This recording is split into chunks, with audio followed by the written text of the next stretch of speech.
Hello student, कैसे हैं आप सब लोग। आई होप आप सब लोग अच्छे होंगे। मैं आपके अपने YouTube channel home science junction में आपका स्वागत करती हूं। मैं आपको कराऊंगी बिहार पीजीटी, बिहार एस्टेट और झारखंड के लिए होम साइंस से जुड़े हुए कुछ इंपॉर्टेंट एमसीक्यू क्वेश्चन जो कि आपके एग्जाम के पॉइंट ऑफ व्यू से बहुत ही ज्यादा हेल्पफुल रहेंगे। तो हम अपनी क्लास को स्टार्ट करते हैं। आज की क्लास में हमारा फर्स्ट क्वेश्चन है, पूछा हुआ है आप लोगों से, समूह के सदस्यों को विशिष्ट दिशा निर्देश देते हुए लक्ष्य, कार्यवृत्त यानी कि एजेंडा तथा प्रत्याशा को स्पष्ट रूप से उच्चारित करने वाले लीडर को क्या कहते हैं।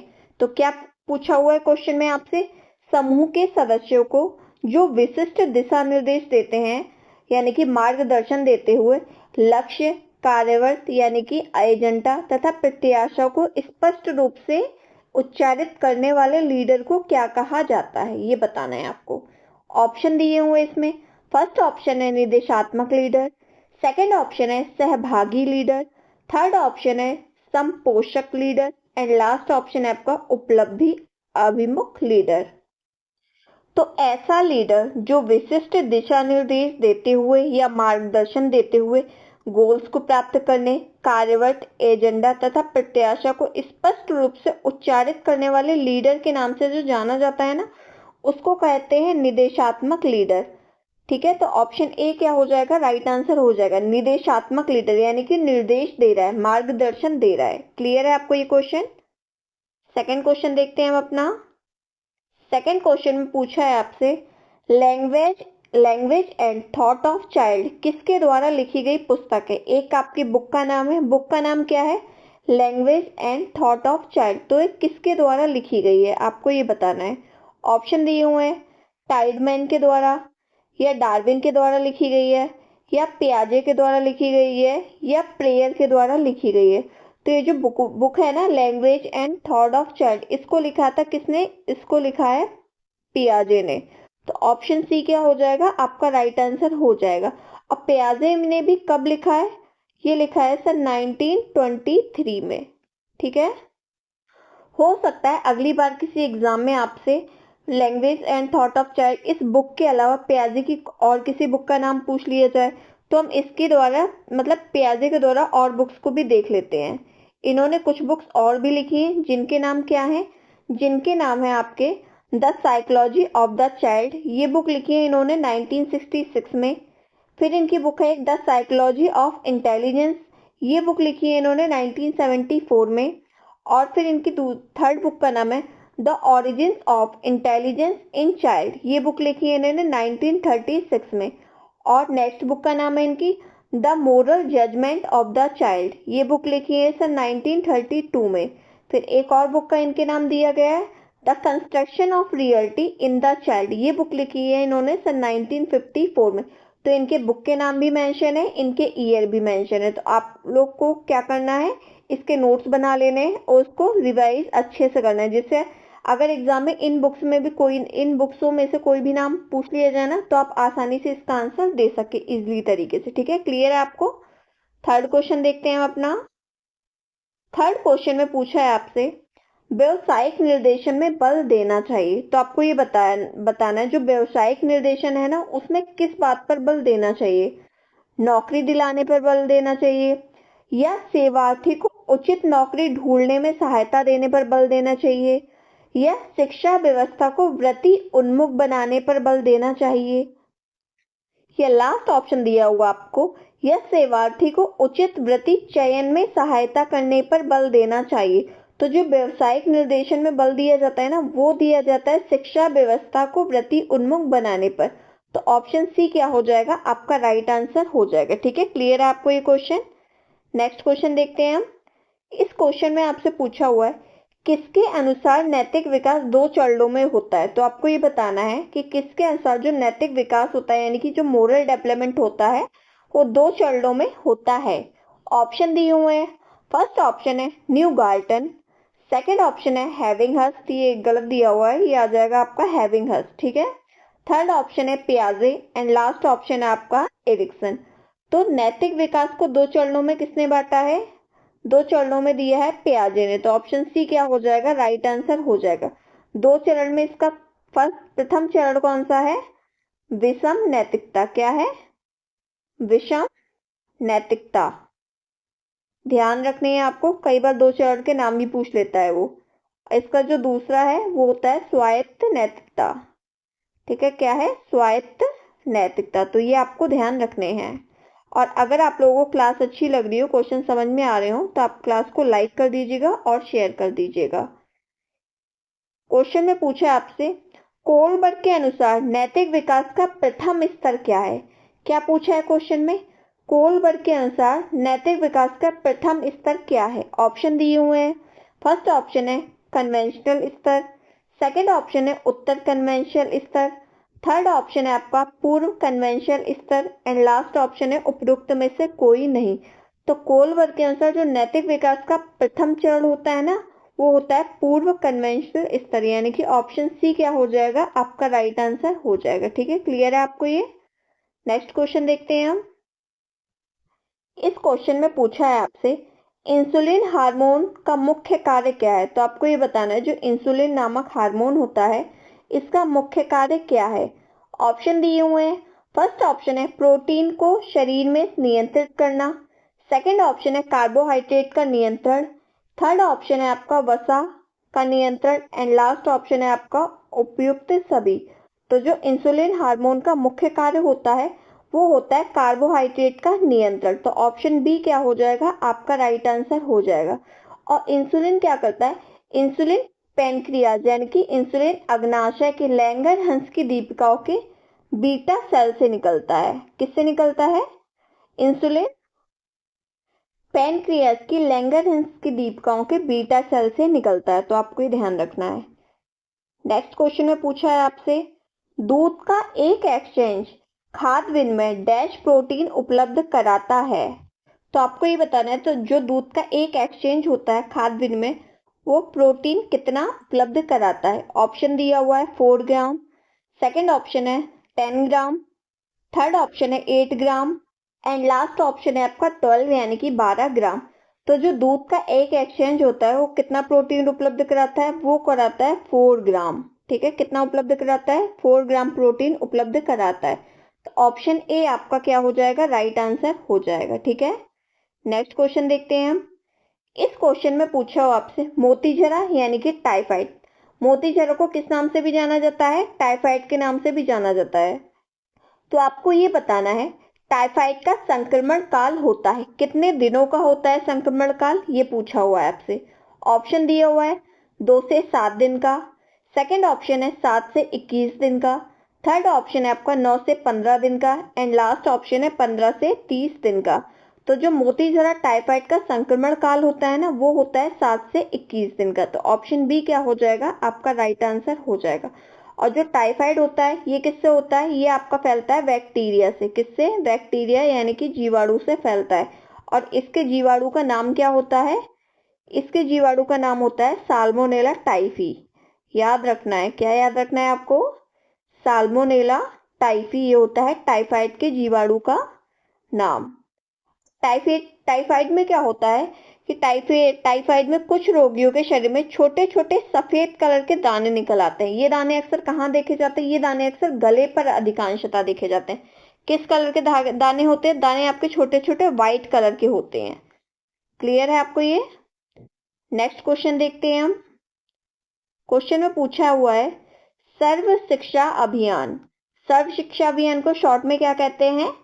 SSA।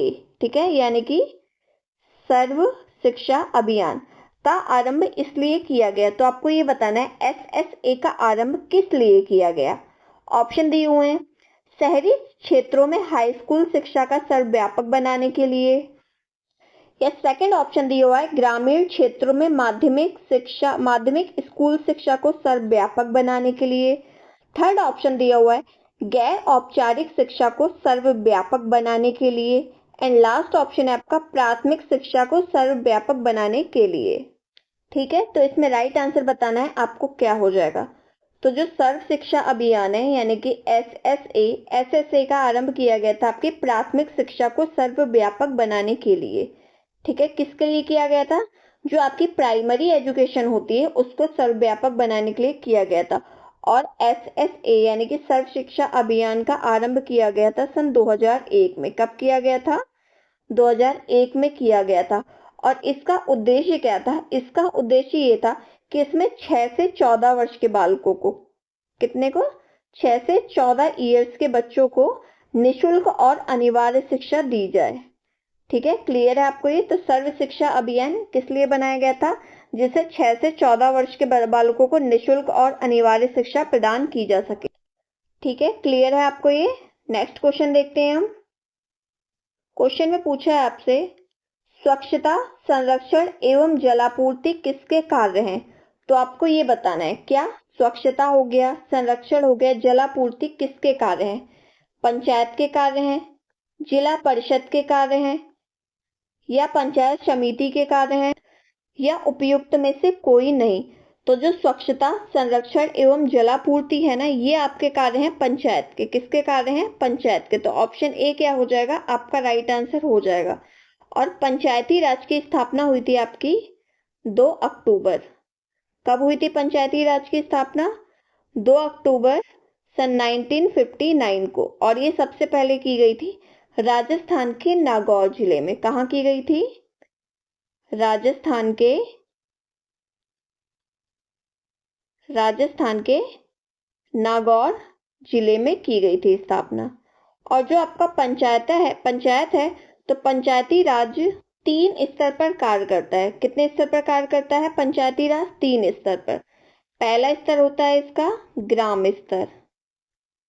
कौन सा होता है? फर्स्ट स्टेप होता है इसका ग्राम स्तर, पहला स्तर। दूसरा होता है प्रखंड स्तर, फिर तीसरा होता है जिला स्तर।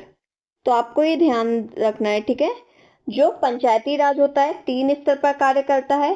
पहला ग्राम स्तर पर, दूसरा प्रखंड स्तर पर, तीसरा हो गया जिला स्तर पर। और इसकी शुरुआत कब की गई थी? इसकी शुरुआत की गई थी 2 अक्टूबर 1959 को। और ये पंचायती राज व्यवस्था की शुरुआत सबसे पहले कहाँ की गई थी? तो सबसे पहले पंचायती राज की स्थापना की गई थी राजस्थान के नागौर जिले में। क्लियर है आपको ये? अगला क्वेश्चन देखते हैं हम। पूछा है, बालकों में व्यवहारात्मक समस्या का एक मुख्य कारण है। तो बालकों में जो व्यवहार से रिलेटेड समस्या होती है ना, इसका मुख्य कारण क्या है? ऑप्शन दिए हुए हैं, खराब स्वास्थ्य, सेकंड ऑप्शन है मातृवंचन, थर्ड ऑप्शन है परिवार का वृद्ध आकार, एंड लास्ट ऑप्शन है बुद्धि। तो इसमें राइट आंसर क्या हो जाएगा? आपको ये बताना है। तो बालकों में जो व्यवहारात्मक समस्या का एक मुख्य कारण होता है वो होता है मातृवंचन। तो ऑप्शन बी क्या हो जाएगा? राइट आंसर हो जाएगा। इसमें क्या होता है, जो बच्चे बचपन में अपनी माँ से किसी न किसी कारण से अलग हो जाते हैं, या बिछड़ जाते हैं, या दूर हो जाते हैं, या माता के सुख से वंचित हो जाते हैं, उनके व्यवहार में कोई ना कोई निगेटिव चीजें दिखेंगी, यानी कि व्यवहार में उनके समस्या देखने को मिलती है, जिन बच्चों को माता पिता का प्यार अच्छे से नहीं मिल पाता है। क्लियर है आपको ये? नेक्स्ट क्वेश्चन देखते हैं। पूछा है, लगभग किस उम्र में बच्चे अपने यूरिन और मलाशय पर नियंत्रण प्रारंभ कर देते हैं? ईयर दिए हुए हैं, आपको ये बताना है। ऑप्शन दिया हुआ है, फर्स्ट ऑप्शन है 1 से 2 वर्ष, सेकंड ऑप्शन है 2 वर्ष, थर्ड ऑप्शन है 4 वर्ष, एंड लास्ट ऑप्शन है आपका 3 वर्ष। तो लगभग 2 वर्ष की आयु में बच्चे कितना 2 वर्ष की आयु में बच्चे अपने यूरिन और मलाशय पर नियंत्रण प्रारंभ कर देते हैं। तो 2 वर्ष क्या हो जाएगा? आपका राइट आंसर हो जाएगा, यानी कि ऑप्शन नंबर आपका बी। क्लियर है आपको ये? नेक्स्ट क्वेश्चन देखते हैं हम। इस क्वेश्चन में पूछा है आपसे, मानव निर्मित तंतुओं की चमक घटाने के लिए प्रयोग में लाया जाता है। तो क्या करने के लिए? मानव निर्मित तंतु यानी कि जो आपके कृत्रिम तंतु होते हैं ना, उनमें चमक घटाने के लिए किसका प्रयोग किया जाता है? ऑप्शन दिए हुए हैं, कार्बन टेट्राक्लोराइड का यूज करते हैं, या टाइटेनियम डाइऑक्साइड का यूज करते हैं, या ट्राइक्लोरोबेंजीन का यूज करते हैं, या टाइटेनियम डाइक्लोराइड का यूज करते हैं। तो जो कृत्रिम तंतु होते हैं यानी कि मानव निर्मित तंतुओं से चमक घटाने के लिए प्रयोग में क्या लाया जाता है? ट्राइक्लोरोबेंजीन। किसका प्रयोग करते हैं हम? ट्राइक्लोरोबेंजीन का प्रयोग करते हैं। तो ऑप्शन सी क्या हो जाएगा? आपका राइट आंसर हो जाएगा। आगे का क्वेश्चन देखते हैं। इसमें पूछा है, सबसे अधिक तीव्र मादक पदार्थ क्या है? कौन सा सबसे जो अधिक तीव्र मादक पदार्थ होता है वो कौन सा है? अफीम होता है, कोकीन होता है, मदिरा होता है या तंबाकू होता है? तो सबसे अधिक तीव्र मादक पदार्थ होता है आपका अफीम। क्या होता है? अफीम। तो ऑप्शन ए क्या हो जाएगा? राइट आंसर हो जाएगा। और ये किस पर प्रभाव डालता है? ये प्रभाव डालता है आपकी तंत्रिका तंत्र पर। ठीक है, किस पर प्रभाव डालता है ये? तो अफीम प्रभाव डालता है आपके तंत्रिका तंत्र पर। क्लियर है आपको ये? आई होप आपको क्वेश्चन समझ में आ रहे होंगे।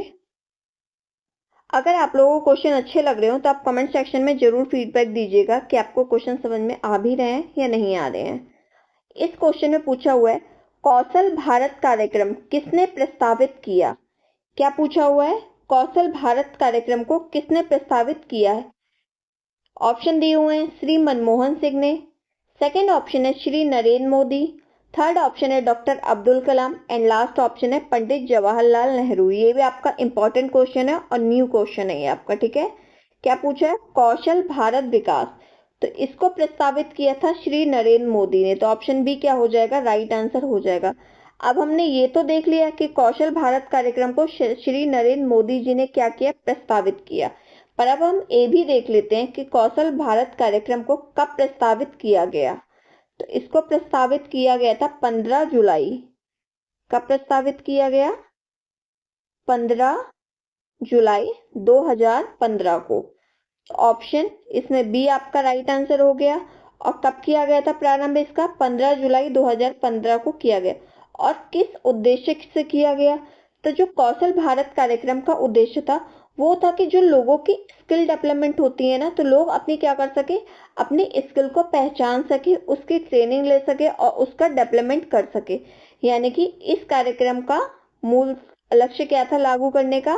कि लोगों के अंदर जो स्किल है उसको डेवलपमेंट करने के लिए। क्लियर है आपको ये? तो कौशल भारत कार्यक्रम श्री नरेंद्र मोदी जी द्वारा 15 जुलाई 2015 को लागू किया गया। इसका ये डेट भी आपको याद रखनी है। नेक्स्ट क्वेश्चन देखते हैं हम। क्वेश्चन में पूछा हुआ है, रोगी को आहार आयोजन करते समय निम्न में से किस पर ध्यान दिया जाता है? ऑप्शन दिया हुआ है, आहार की प्रकृति पर, सेकंड ऑप्शन है रोगी की भोजन संबंधी आदतें पर, या थर्ड ऑप्शन है रोग का कारण जानना एंड लास्ट ऑप्शन है उपयुक्त सभी। तो आप लोगों को इसमें राइट आंसर बताना है कि क्या हो जाएगा। देखिए, रोगी के आहार आयोजन करते समय हम आहार की प्रकृति भी ध्यान रखेंगे कि आहार की प्रकृति कैसी है। इसका मतलब ये कि हम जो आहार दे रहे हैं रोगी को वो संतुलित आहार है या नहीं है। ठीक है, फिर रोगी की भोजन संबंधी आदतें, मतलब जो पेशेंट है आपका रोगी है उसको क्या खाना पसंद है, वो वेजिटेरियन है या नॉन वेजिटेरियन। ऐसा तो नहीं है कि हमने उसकी डाइट में एग को क्या कर दिया, हमने अंडे को ऐड कर दिया, बल्कि वो जो पेशेंट है वो क्या नहीं खाता है, वो एग खाता ही नहीं है, वो प्योर वेजिटेरियन है। तो हमें उसकी भोजन संबंधी आदतों को ध्यान रखना पड़ता है और रोग का कारण भी जानना चाहिए, यानी कि उसको रोग क्या है, यानी कि कौन सी बीमारी है उसको और क्यों है। तो हमें रोग का कारण भी जानना चाहिए। ऐसा तो नहीं है हमने रोग का कारण नहीं जाना और पेशेंट को क्या है लूज मोशन हो रहे हैं और लूज मोशन है हमने उसके लिए हाई फाइबर डाइट दे दी, तो ये भी क्या होगा, ये भी गलत होगा। तो हमें क्या ध्यान देना चाहिए? हमें तीनों चीजों पर ध्यान देना चाहिए। तो इसके अकॉर्डिंग हमारा ऑप्शन डी राइट आंसर हो जाएगा, यानी कि उपयुक्त सभी। क्लियर है आपको ये? नेक्स्ट क्वेश्चन हम देखते हैं अपना। इस क्वेश्चन में पूछा है, यदि ऊन को क्षारयुक्त साबुन से धोया जाए तो वह कैसा हो जाएगा? यदि आपका ऊन है, क्या है ऊन, कैसा होता है? ऊन आपका होता है प्रोटीन फाइबर। तो उसको हम क्षारयुक्त साबुन से धोएंगे तो उस पर क्या इफेक्ट पड़ेगा, आपको ये बताना है। ऑप्शन दिए हुए हैं, फर्स्ट ऑप्शन है कड़ा हो जाएगा, सेकंड ऑप्शन है मोटा हो जाएगा, थर्ड ऑप्शन है चमकीला हो जाएगा एंड लास्ट ऑप्शन है पतला हो जाएगा। तो यदि ऊन को हम क्षारयुक्त साबुन से अगर धोते हैं ना तो कैसा हो जाएगा? कड़ा हो जाएगा। ऑप्शन ए क्या हो जाएगा? आपका राइट आंसर हो जाएगा। और ऊन पर क्या होता है? ऊन पर क्षार का हानिकारक प्रभाव पड़ता है। कैसा प्रभाव पड़ता है? हानिकारक प्रभाव पड़ता है, तभी तो ऊन कैसा हो जाएगा? कड़ा हो जाएगा। नेक्स्ट क्वेश्चन देखते हैं हम। क्वेश्चन में पूछा हुआ है, रेशम के कीड़े की सबसे निष्क्रिय अवस्था कौन सी है? आपको ये बताना है। ऑप्शन दिया हुआ है, फर्स्ट ऑप्शन है प्यूपा, सेकंड ऑप्शन है कोकून, थर्ड ऑप्शन है लार्वा एंड लास्ट ऑप्शन है आपका कीड़ा। तो जो रेशम के कीड़े की सबसे निष्क्रिय अवस्था होती है ना, वो होती है कोकून। तो ऑप्शन बी क्या हो जाएगा, राइट आंसर हो जाएगा। और इसका प्रोसेस क्या होता है, इस अवस्था में जो कीड़े होते हैं ना, किसके कीड़े, रेशम के कीड़े, लगातार क्या स्रावित करते हैं, लगातार लार स्रावित करते रहते हैं। ठीक है, और उनके मुंह में क्या होती है, उनके मुंह में दो ग्रंथियां पाई जाती हैं। कितनी ग्रंथियां पाई जाती हैं, दो ग्रंथियां पाई जाती हैं, जिनमें क्या होते हैं, जिनमें छिद्र होते हैं। तो जिनके छिद्रों से क्या होता है, जो लिक्विड पदार्थ होता है ना, यानी कि जो तरल पदार्थ के रूप में लार निकलती ही रहती है। और जो एनवायरमेंट में आके अगर लार निकलती है, तो जो वातावरण के संपर्क में आती है, तो उससे क्या होता है, उससे लार सूख जाती है। और सूखने के बाद ये आपस में क्या हो जाते हैं, सट जाते हैं।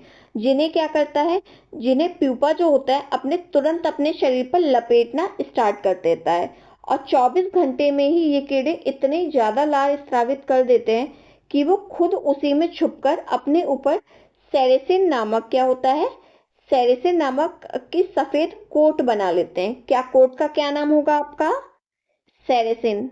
आपको ये ध्यान रखना है, ठीक है। ये लार स्रावित कर रहे हैं, उससे क्या बन रहा है, सेरेसिन बन रहा है। तो इसकी कोट कौन चढ़ा लेते हैं, प्यूपा अपने ऊपर चढ़ा लेता है। उसके बाद क्या होता है, 3 से 4 दिन बाद पूरा कोकून बनके तैयार हो जाता है। क्लियर है आपको, ये दोबारा समझा देती हूँ मैं। ये इस अवस्था में क्या होता है, इस अवस्था में कीड़े लगातार लार स्रावित करने लगते हैं और उनके मुंह में दो ग्रंथियां होती हैं।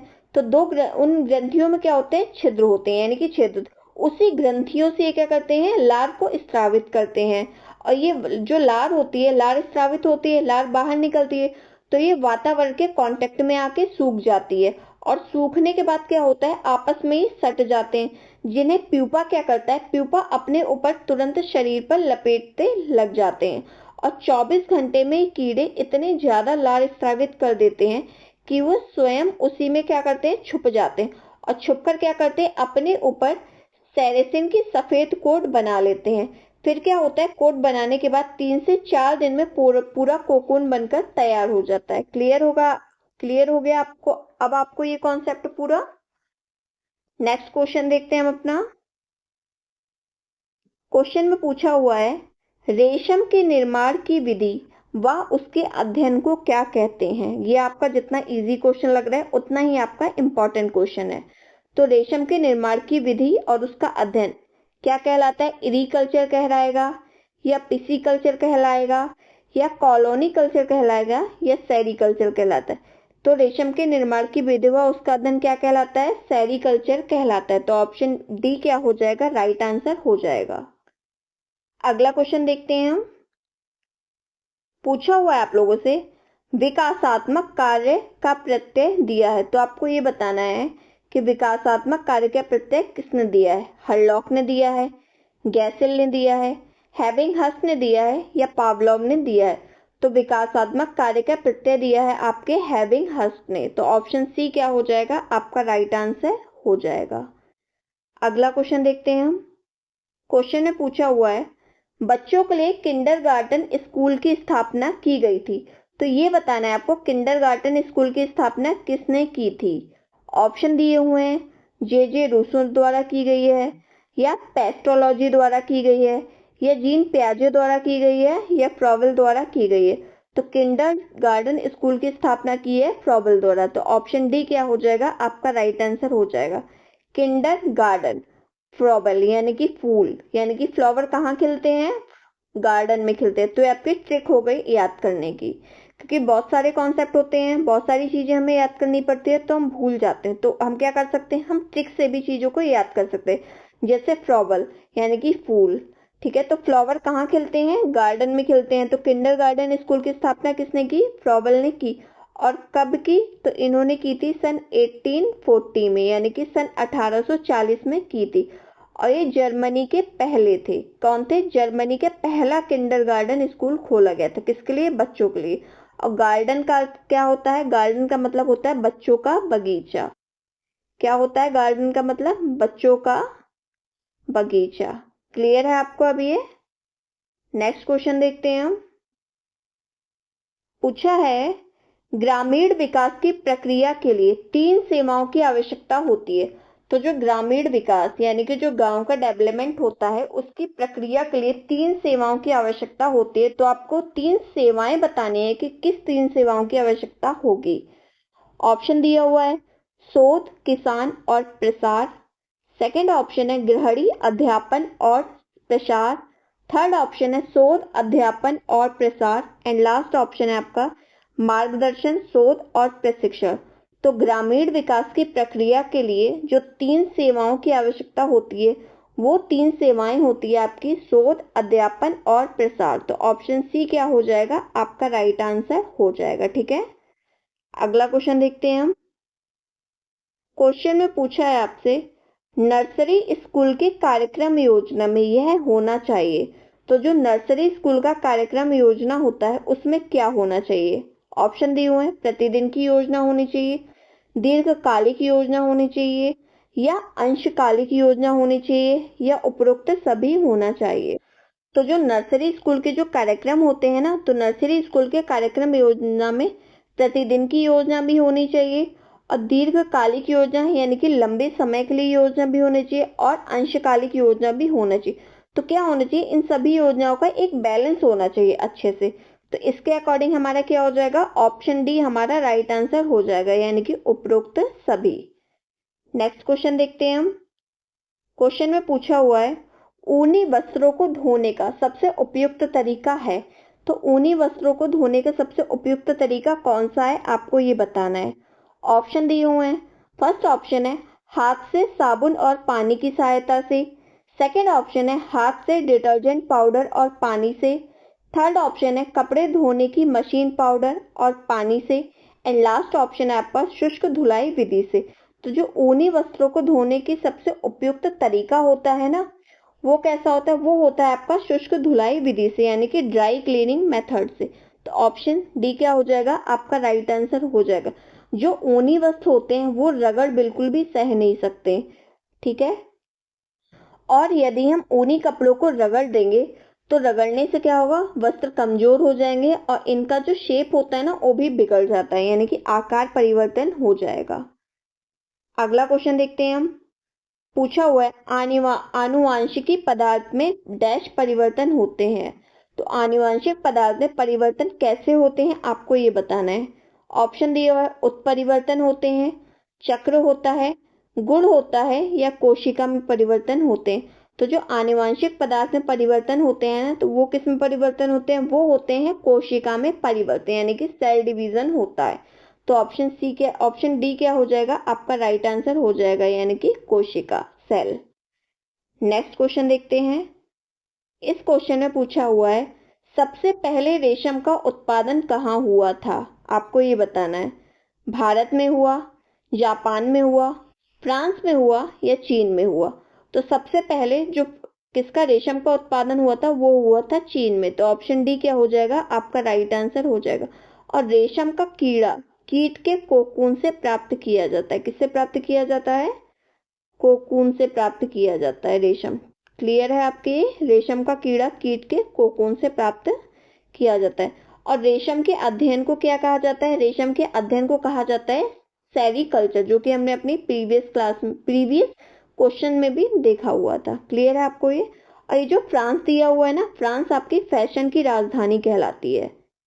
फ्रांस क्या है आपकी, फैशन की राजधानी। अगर इंडिया में देखा जाए तो इंडिया में फैशन की राजधानी है मुंबई, और वैसे ओवरऑल देखा जाए तो उसमें फैशन की राजधानी है आपकी फ्रांस। क्लियर है आपको ये। अगला क्वेश्चन देखते हैं हम अपना। ये क्वेश्चन आपका रिपीट हो चुका है। तो सबसे पहले रेशम का उत्पादन कहाँ हुआ था, चीन में हुआ था, ठीक है। अगला क्वेश्चन देख लेते हैं हम अपना। इस क्वेश्चन में पूछा है आपसे रेटिंग की प्रक्रिया किस रेशे के निर्माण में उपयोगी होती है। ऑप्शन दिए हुए हैं रेशम, सेकंड ऑप्शन है रेयॉन, थर्ड ऑप्शन है नायलॉन, एंड लास्ट ऑप्शन है आपका कैपॉक। तो जो रेटिंग की प्रक्रिया होती है ना, वो किसके लिए, किस रेशे के निर्माण के लिए उपयोगी होती है, वो होती है आपके रेयॉन के लिए। तो ऑप्शन बी क्या हो जाएगा, आपका राइट आंसर हो जाएगा, ठीक है। अगला क्वेश्चन देखते हैं हम। ये आज का हमारा सेकंड लास्ट क्वेश्चन है। पूछा हुआ है पॉलिएस्टर के लिए सर्वाधिक उपयुक्त रंजक कौन सा है। ऑप्शन दिए हुए हैं एंजॉइक्स, सेकंड ऑप्शन है बेसिक, थर्ड ऑप्शन है डिस्पर्स एंड लास्ट ऑप्शन है आपका रिएक्टिव। तो जो पॉलिएस्टर के लिए सर्वाधिक उपयुक्त रंजक होता है वो होता है आपका एंजॉइक्स। तो ऑप्शन ए क्या हो जाएगा, आपका राइट आंसर हो जाएगा। क्लियर है आपको ये? एंड आज का लास्ट क्वेश्चन देखते हैं हम। क्वेश्चन में पूछा हुआ है बाथोक्रोमिक डाई को ये नाम इसलिए दिया गया है क्यों? यानी कि जो डाई का नाम पड़ा बाथोक्रोमिक डाई, ये इसको बाथोक्रोमिक डाई नाम क्यों दिया गया, आपको ये बताना है। ऑप्शन दिए हुए हैं इसमें, क्योंकि ये वाटर बाथ में बनाए जाते हैं जिससे क्रोमोजन होता है। And last option, second option है आपका ये क्रोमोजन के रंग को हल्का करते हैं। थर्ड ऑप्शन है ये क्रोमोजन के रंग को गाढ़ा करते हैं। एंड लास्ट ऑप्शन है विट की ऑक्सोक्रोम थ्योरी को दृढ़ करते हैं। तो बाथोक्रोमिक डाई को ये नाम इसलिए दिया गया क्योंकि ये क्या करते थे, विट की ऑक्सोक्रोम थ्योरी को दृढ़ करते हैं। तो ऑप्शन डी क्या हो जाएगा, आपका राइट आंसर हो जाएगा। क्या हो जाएगा आपका right answer? Option number D, यानी कि ये क्या करते हैं, क्योंकि ये विट की ऑक्सोक्रोम थ्योरी को दृढ़ करते हैं, इसलिए इसका नाम क्या पड़ गया, बाथोक्रोमिक डाई इसका नाम रखा गया। क्लियर है ये? तो आज का सेशन हमारा यही एंड होता है। आज की क्लास को हम अपनी यही एंड करते हैं।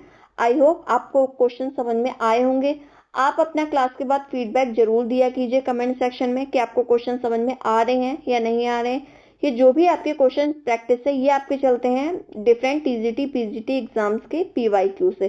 तो ये आपके एग्जाम लेवल के क्वेश्चन है, आप इनकी practice daily time to time किया कीजिए। और अगर आप लोगों को क्लास अच्छी लगी हो तो आप क्लास को लाइक कर दीजिएगा, शेयर कर दीजिएगा और चैनल को जरूर सब्सक्राइब कर दीजिएगा। ठीक है? और डेली ये क्लास आप लोग देखा कीजिए कितने बजे, 8 PM पर। ठीक है? डेली रात में 8 बजे आपकी क्लास होती है, तो आप लोग डेली क्लास को अटेंड किया कीजिए। Thank you.